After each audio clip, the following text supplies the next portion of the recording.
Untuk selanjutnya kita akan membincangkan atau membahas mengenai wow.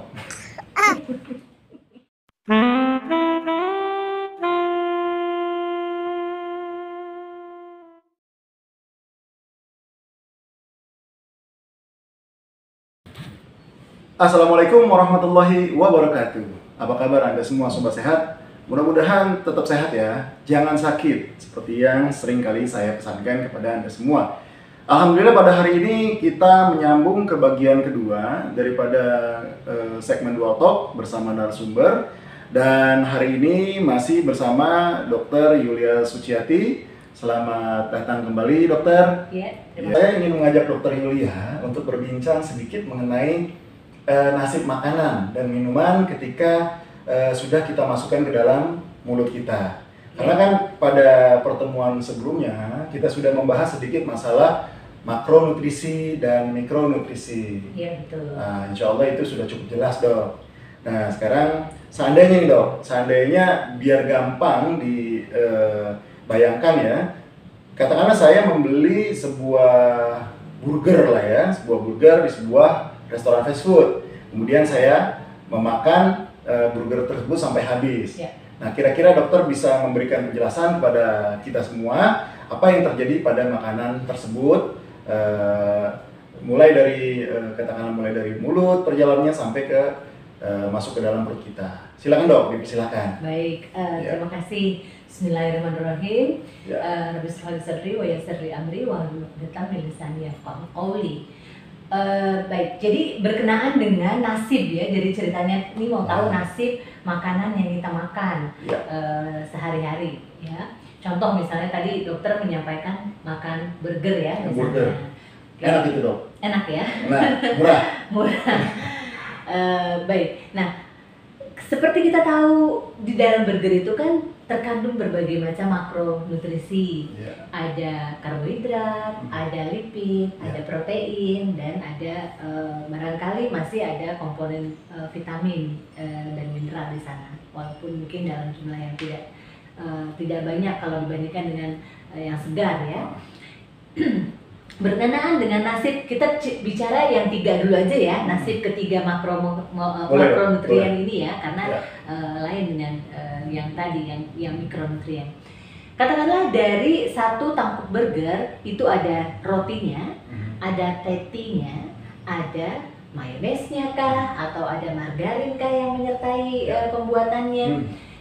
Bagaimana nasib walaupun dimasukkannya itu secara bersamaan dok, tetapi dia nasibnya berbeda-beda di dalam. Dia punya jalur masing-masing ketika sudah masuk ke dalam tubuh. Ya. Bagaimana nasib rotinya? Ya, rotinya itu karena hakikatnya dia adalah karbohidrat, pati. Ya, dia memiliki atau dia memilih jalur pencernaan karbohidrat. Kalau dagingnya, patty-nya itu akan memilih jalur pencernaan protein.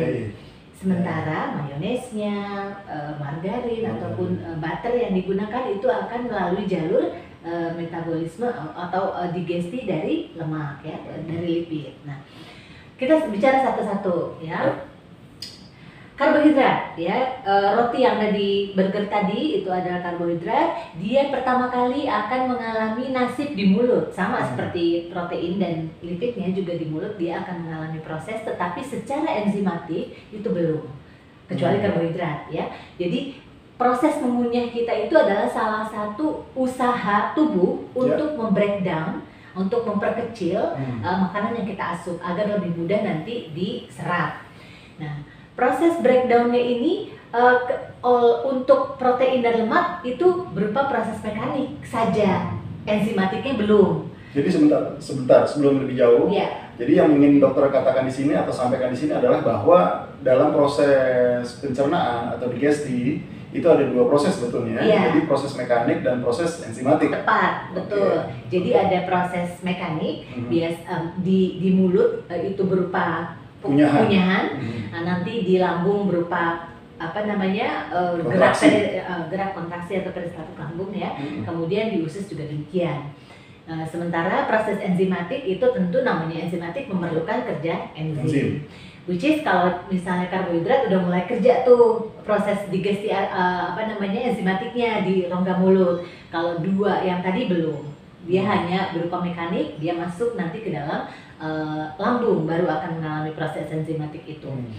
Nah, apa enzimnya untuk karbohidrat? Ada amilase, ya ada amilase lingual. Jadi ada kalau kita makan nasi ataupun roti berlama-lama di mulut itu ada rasa manis yang terasa karena ada breakdown dari pemecahan dari karbohidrat menjadi walaupun belum dalam bentuk yang paling kecil tetapi paling tidak sudah lebih kecil molekulnya dibandingkan molekul yang ada di dalam roti burger.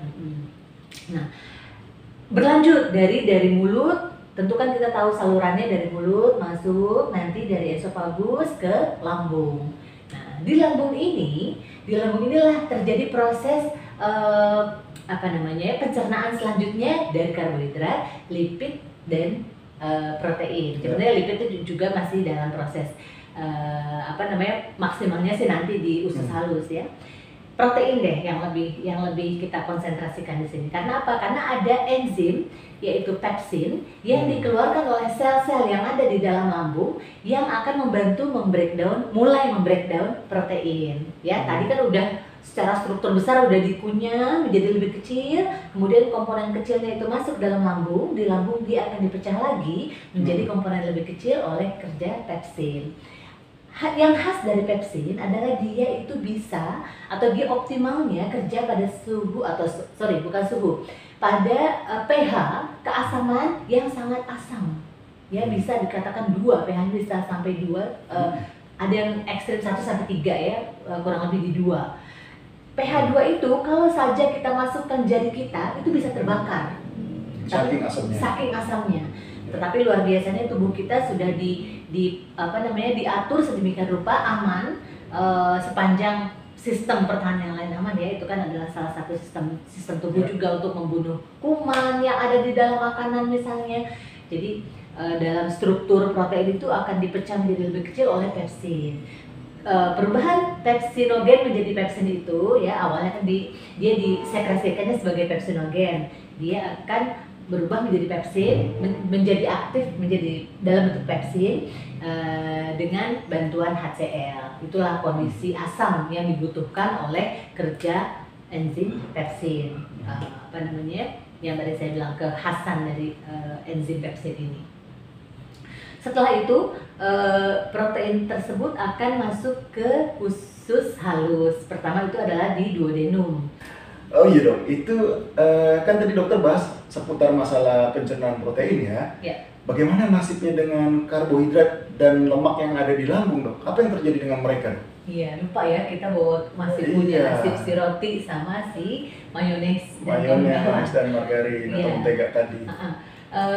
Kalau secara enzimatik tidak ada di lambung untuk proses pencernaannya, hanya meneruskan saja proses pencernaan mekanik ya. Jadi dia itu akan melewati lambung, nanti akan memasuki usus halus, kemudian di situ akan terjadi proses selanjutnya. Ya. Oh jadi seperti itu ya? Ya. Jadi sebentar sebelum melanjut lebih jauh, saya ingin sedikit menyimpulkan dulu nih. Iya. Jadi di mulut itu terjadi proses pencernaan mekanik dan enzimatik. Betul. Hanya untuk karbohidrat. Iya.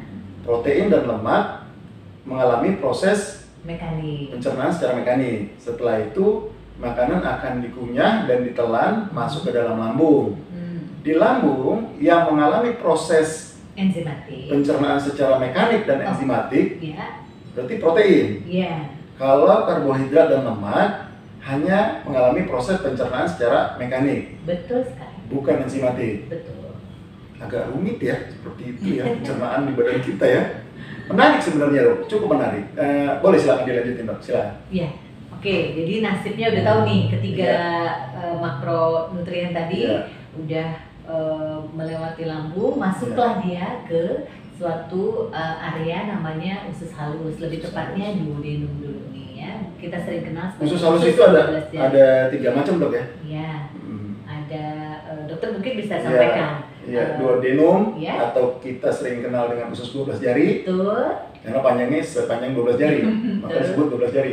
Duodenum, yeyunum, ileum. Oke. Silakan dok. Iya. Ya, jadi untuk proses digesti, ya proses selanjutnya, proses pencernaan selanjutnya itu banyak terjadi di duodenum ini, di usus 12 jari. Kita bicara pertama karbohidrat dulu deh ya. Jika karbohidrat akan mengalami proses pencernaan selanjutnya oleh enzim amilase juga, tetapi kali ini amilasenya bukan yang dari mulut. Amilasenya disekresikan atau dikeluarkan oleh pankreas. Jadi di dalam rongga perut itu ada suatu organ yang namanya pankreas. Itu akan menghasilkan jus enzim, salah satunya amilase pankreas. Ini membantu mencerna karbohidrat lebih lanjut, menjadi lebih kecil lagi ya. Kemudian selanjutnya protein juga dikeluarkan tuh sama jus dari pankreas. Sama juga ya. Betul, ada enzimnya namanya tripsin, chymotrypsin ya. Ini enzim-enzimnya biasanya dikeluarkan pankreas belum aktif. Ketika sampai di dalam rongga usus 12 tadi, maka dia menjadi aktif oleh satu dan lain hal ya.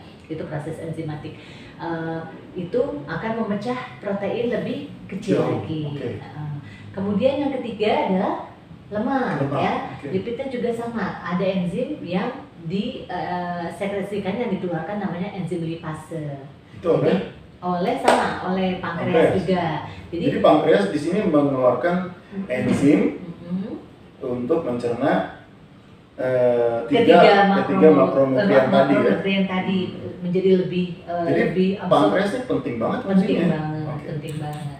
Nah, tetapi jangan lupa khusus untuk pencernaan lemak itu rupanya tubuh kita perlu adanya satu lagi yang namanya getah empedu.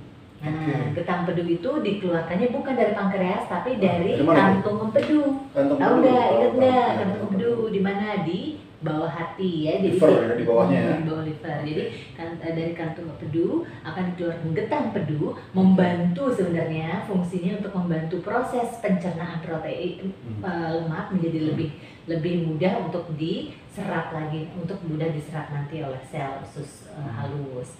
Jadi begitu, ketiga makromolekul tadi nasibnya udah sampai pada tahapan yang paling kecil, maksudnya sudah menjadi molekul-molekul yang kecil sehingga sel di usus halus selanjutnya siap untuk menyerap semua hal yang bermanfaat untuk tubuh yang dirasa ada di situ akan diserap.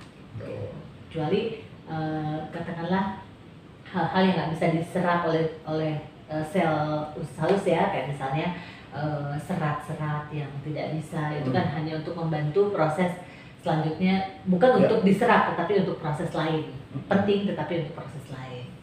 Jadi yang ingin disampaikan di sini adalah bahwa dalam proses pencernaan terhadap makanan atau minuman yang kita masukkan ke dalam mulut dan perut, itu ada pada akhirnya nanti yang benar-benar terserap oleh usus halus kita, tapi ada juga zat sisa mungkin dok ya, atau metabolit sisa yang akan diteruskan ke usus besar, kemudian dikeluarkan, akan dibuang atau dikeluarkan gitu ya.